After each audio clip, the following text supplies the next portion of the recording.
Nagtipiso tungod o kanan sa tanan. Ikaw nakibato sa droga o korupsyon. Ikaw nakiglaban aron maangkulang kapsay kalinaw.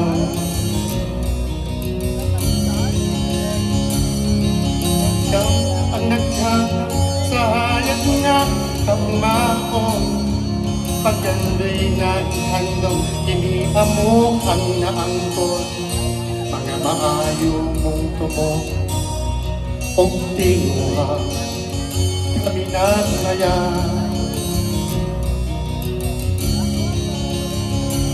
We stand for Duterte, we stand with Duterte. We stand for Duterte, we stand with Duterte. We stand for Duterte, we stand with Duterte. Kami ang naarap, kanimo pirmi.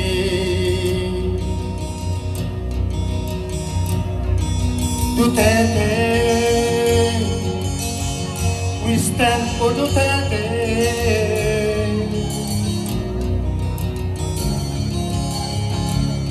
Idobre mo ang sweldo sa mga sundalo kapulisan. Gihimo mong 10 years ang passport o driver's license. Busa kaming tanan, mapasalamat sa imong pagmamahal. Ikaw nagtiktiso tungod o kanan sa tanan. Ikaw nga ihandom, hindi ako ang naangkon. Mga maayo mong tumo o tinguha kami naglaya.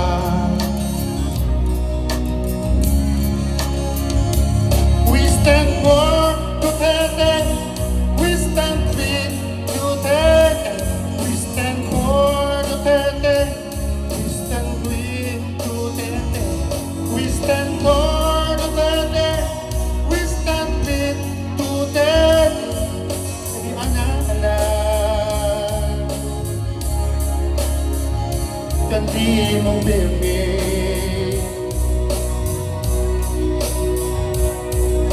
Duterte, we stand for Duterte. We stand for Duterte, we stand with Duterte. We stand for Duterte, we stand with Duterte. We stand for Duterte, we stand with Duterte. Kami ang naarap, kanimo pirmi. Duterte, we stand for Duterte.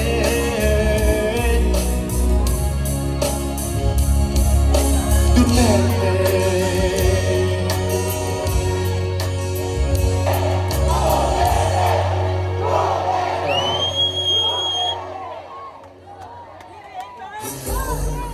Duterte! Duterte! Duterte! Kung kaganina maayong hapon, karon maayong gabi kanatong tanan, syudad sa Tagum! Iwagayway ang bandila ng Pilipinas! Maayong gabi kanatong tanan. This is our tribute to our beloved former President Tatay Digong Duterte in celebration of his 80th birthday. Matod pa sa uban, ang edad nga 80 is denied to many. Tinuod yun na, no? Kay kasagaran karon, mugbo na lang kayo ang edad sa tao niya, mupanaw na dayon. Pero ang ato ang buwing nga Dios, sigirasyahan yun niya, si Tatay Digong, magipaabot niya karong idara, 80 years old na siya, o daghan pang mga katuigan. I believe mo na atong wish o prayer para kay Tatay Digong, tama? Alright, sa nahitabo niya karon, asa gani si Tatay Digong? Naa siya dito sa The Hague, sa the Netherlands. Kani nga pagbugno, dili ni siya ingon nga sa physical or tawhanon. This is a spiritual battle nga nagapanghitabo sa kawanangan. That's why we are encouraged to pray all the time. Tama? Magampo ta. And we started also our program this evening with praise and worship. Dako kayo o kahimuan ang mga pagdayeg sa tungwi nga Dios. Unang-una, nawala ang dagom. Palakpakan nato ang Ginoo niana. Ikaduha, nawala ang panagbingkil sa matag usa because we are here for the common goal, for the love of our beloved Tatay Digong and our beloved country, the Philippines. Palakpakan nato ang Ginoo niana. And just like in the Bible, si Paul o si Silas, gipriso sila, gigapos sila.